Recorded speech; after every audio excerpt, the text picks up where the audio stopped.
Bonjour à tous et bienvenue dans cet épisode consacré à Hypatie d'Alexandrie. Mais qui était cette femme ?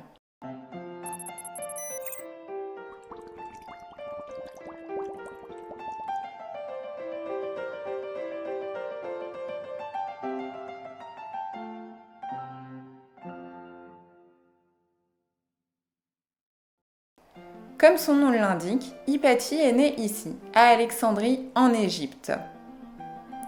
Femme de l'Antiquité, elle voit le jour vers la fin du IVe siècle de notre ère, alors que l'Égypte est sous domination romaine. Elle est la fille de Théon d'Alexandrie, grand érudit, philosophe, mathématicien et astronome.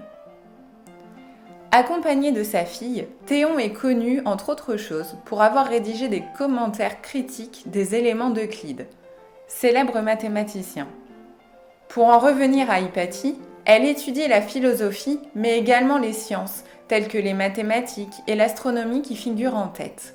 Elle s'intéresse fortement aux sciences naturelles.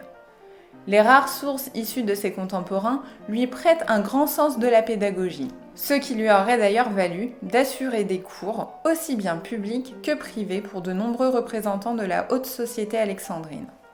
Selon diverses sources, elle serait à l'origine de bon nombre de commentaires sur les travaux de divers mathématiciens. Euclide, déjà cité précédemment, mais on peut également évoquer Diophante ou encore Apollonios de Perga.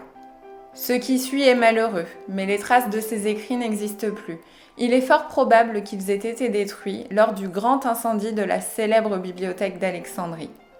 Oui, la fameuse merveille du monde, la fameuse bibliothèque d'Alexandrie.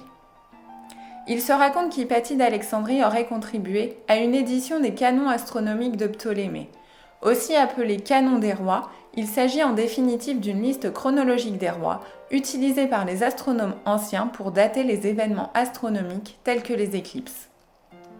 Les correspondances entre Hypatie et Synésios, un de ses anciens élèves devenus amis, évoquent la réalisation par Hypatie d'instruments comme notamment la fabrication d'astrolabes. Toute la haute société d'Alexandrie se rendait auprès de cette femme pour son érudisme et sa sagesse. Les écrits de Socrate le scolastique évoquent qu'Hypatie avait fait de vrais progrès dans les sciences, allant même jusqu'à surpasser dans ses réflexions les philosophes de son temps. Mais ce qui est retenu de cette femme, c'est avant tout la façon tragique dont elle est décédée. Certains contemporains racontent qu'elle s'est faite assassiner par les hommes de main de Cyril.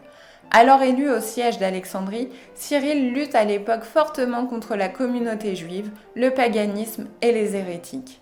Hypatie représente une femme indépendante, intellectuelle et est donc une menace pour son temps.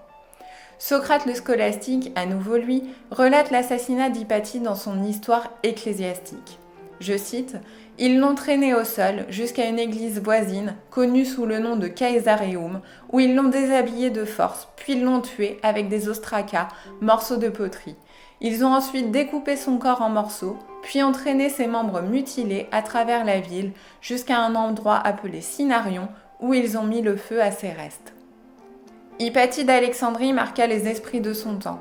Elle reste la seule femme scientifique, intellectuelle de l'Antiquité dont il subsiste encore quelques traces. Le nom d'Hypatie d'Alexandrie résonne encore de nos jours, pas forcément pour ses travaux scientifiques, mais avant tout comme image féministe, véritable martyre de son temps. Elle est une source d'inspiration dans le monde de l'art, des sciences et de littérature.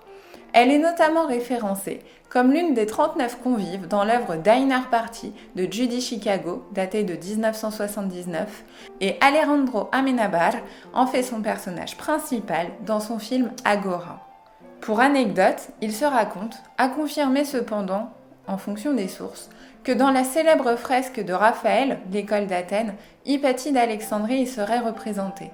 Elle serait donc la seule femme de l'assemblée. Il se dit également que ce ne fut pas du goût du commanditaire, le pape Jules II, et que pour apaiser le souverain pontife, le peintre aurait prétendu qu'il s'agissait de Francesco Maria della Rovere, neveu du pape.